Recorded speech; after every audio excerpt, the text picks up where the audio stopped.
যুগনায়ক যুগাবতার শ্রী শ্রী হরিচাঁদ ঠাকুর, সমাজ পরিবর্তনের নায়ক, মুক্তির দিশারি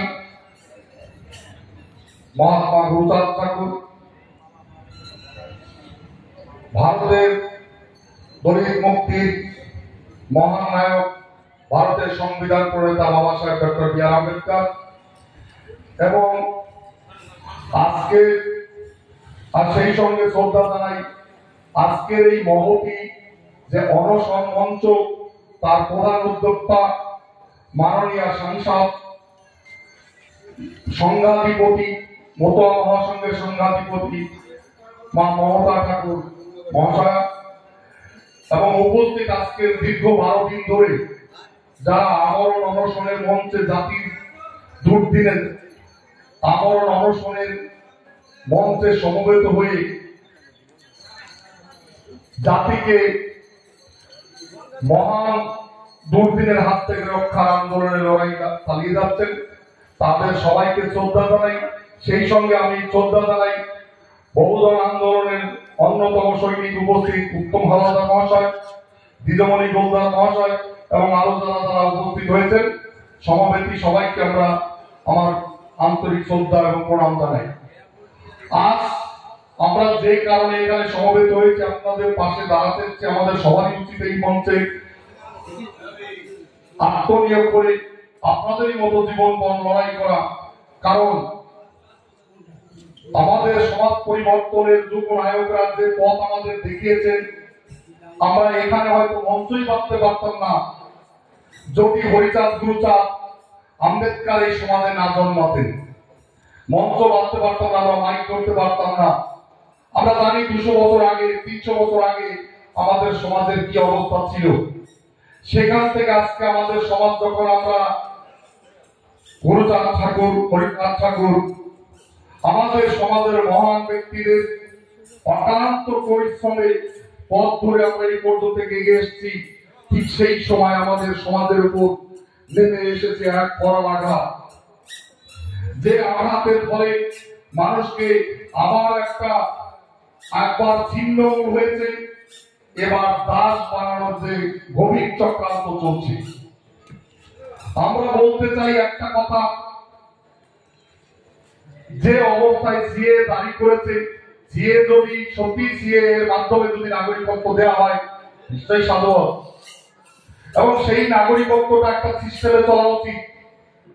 কারণ নাগরিকত্বটা দেবে ভারত সরকার। আমাদের এসআইআর আমরা কি দেখছি, সেন্ট্রাল ইলেকশন কমিশন এসআইআর করছে, পর্যায়ক্রমে সেটা আসছে কোথায়, ডিএম রাজ্য সরকার DM office, SP office, BDO office counter খোলা আছে। এসআইআর প্রবলেম হলে আমরা সেখানে গেলে কথা বলতে পারবো, কিন্তু সিএ নিয়ে কেন সরকার সরকারি অফিসে কাউন্টার খুলছে না? মানুষ একটা বিভ্রান্ত, এর এজেন্সি কি? দ্বিতীয় প্রশ্ন আমাদের, আজকে কারা এসছে বেশি করে? যারা 2002 সালের ভোটার লিস্টে নাম নেই তারাই কিন্তু দিশাহারা হয়ে এখানে এসছে।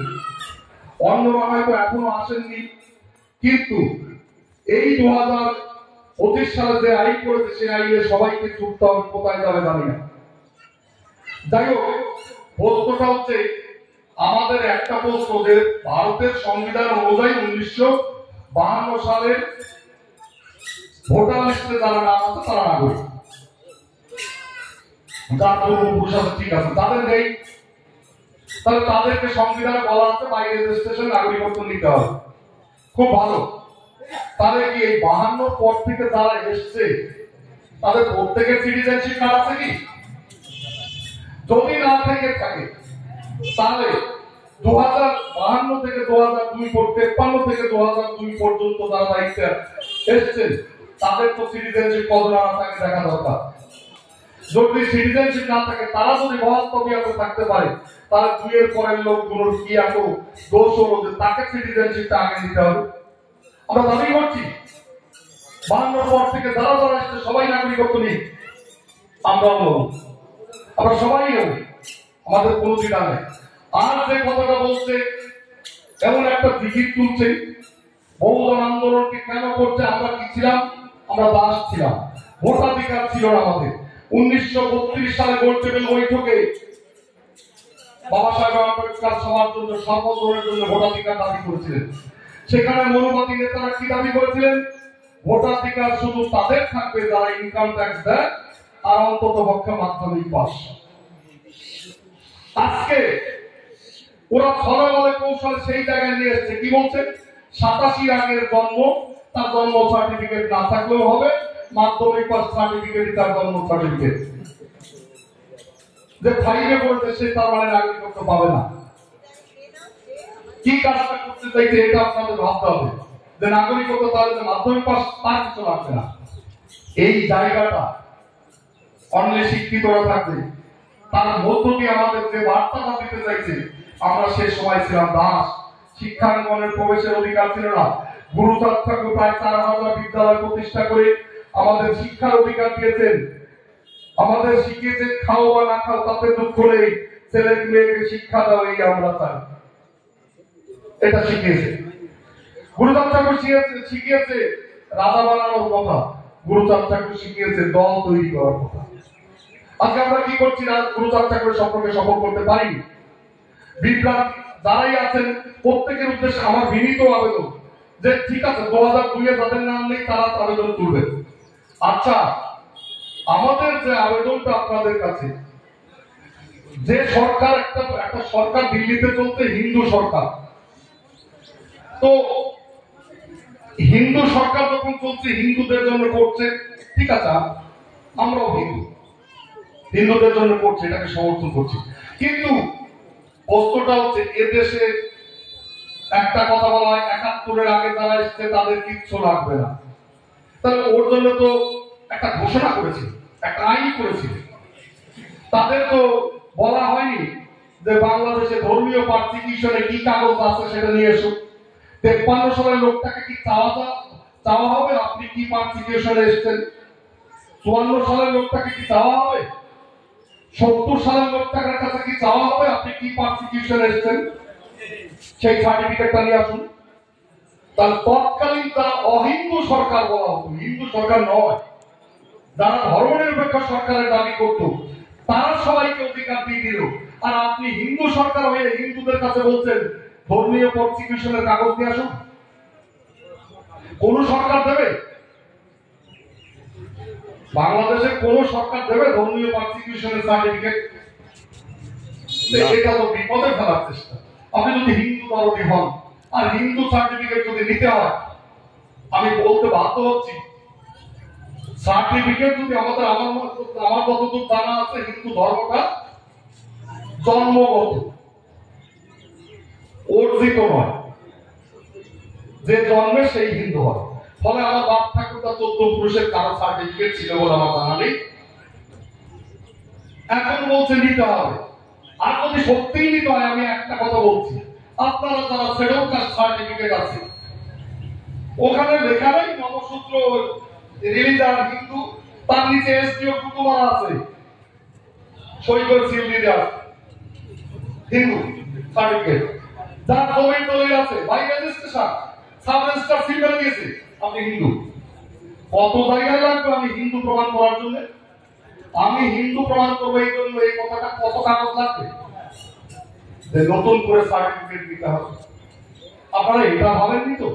আমার এলাকার কিছু লোকরা দেখি শুনি বলে যে মুসলিমরা হিন্দু হচ্ছে, তাহলে সত্যি কি এদের কি আপনারা মুসলিম ভাবতেন যারা এখন সার্টিফিকেট দিচ্ছে?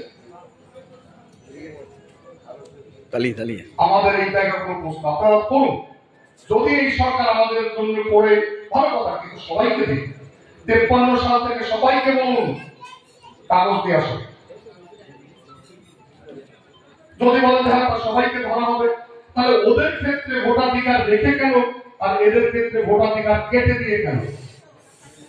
আমাদের প্রশ্নগুলো এই জায়গায়। বহু নেতা আমি বলেছি, শুনেছি, সুপ্রিয়চন্দ্র বাবুর বক্তব্য শুনেছি, অধীর বাবু বলেছেন পার্লামেন্টে দাঁড়িয়ে আমি বাবার হাত ধরে চট্টগ্রাম থেকে এসেছি, সুদম চক্রবর্তী বলছেন আমি বাবার হাত ধরে বরিশাল থেকে এসেছি, ওই কি বলেন শুভেন্দু এদিকে প্রদীপ ভট্টাচার্য বলছেন আমি ময়মনসিংহ থেকে এসেছি। তাহলে ওদেরও তো সার্টিফিকেট চাইতে হবে আপনি কি জন্য এসছেন, কি কারণে এসছেন ওখান থেকে। ওদের লাগবে না, ওরা পার্লামেন্টে দাঁড়াবে। আর আমার যারা পিছিয়ে পড়া মানুষ, অসহায়, দরিদ্র, হতদরিদ্র, ভয়ে ভীতু, তারা তাদেরকে আপনি বাধ্য করছেন। অসহায়, দরিদ্র, গুরুচাঁদের ভক্ত যারা, যে সমস্ত মানুষ, মতুয়া সমাজের মানুষ, উদ্বাস্ত সমাজ, শুধু মতুয়া নয়, আমরা মতুয়া মতুয়া বলে মনে একটা বাণী করেছি যে ওপার বাংলা থেকে শুধু মতুয়ারাই এসছে, আর কেউ যেন আসে, অন্যান্যরাও এসছে। তাদেরকে কেন চেপে ধরছে? ওদেরকে কেন বলছেন না? আপনি কি বলবেন অধীর বাবুকে যে আপনি কেন কি পারসিকিউশন এসছে তার কাগজটা এনে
অবশ্যই এক, কারণ আজকে আমরা চিকিৎসা করতে পেরেছি।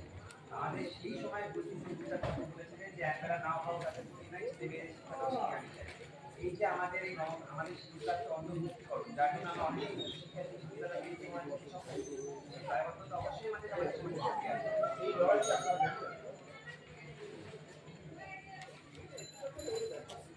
বুঝতে পারছো। স্বাধীন গোসাইরা যেমনভাবে অবলম্বন করছিলেন, তার সঙ্গে মমতা সমস্ত মানুষজন তার সঙ্গে সব মিলিয়ে বলা যেতে পারে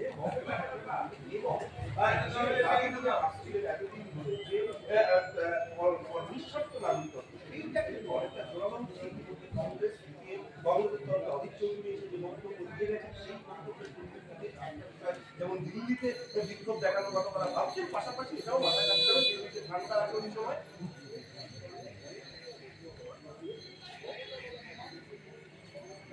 লাইভ দেখাচ্ছে, বুঝলে, লাইভ দেখাচ্ছে।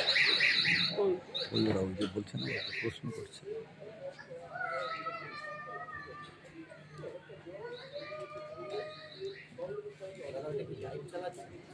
মনে হয় লাইভ চালাচ্ছে।